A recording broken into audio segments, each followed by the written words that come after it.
கட்டுப்பாட்டை விதைத்து கற்பு நிலை தவறாத காதல் பயிர் வளர்த்து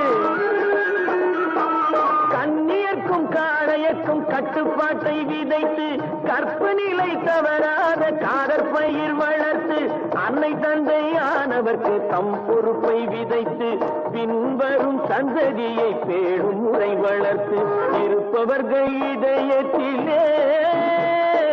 இரக்கமதை விதைக்கணும் இல்லாதார் வாழ்க்கையிலே இன்பப் பயிர் வளர்க்கணும் நல்ல நல்ல நிலம் பார்த்து நாமும் விதை விதைக்கணும் நாட்டு மக்கள் மனங்களிலே நாணயத்தை வளர்க்கணும்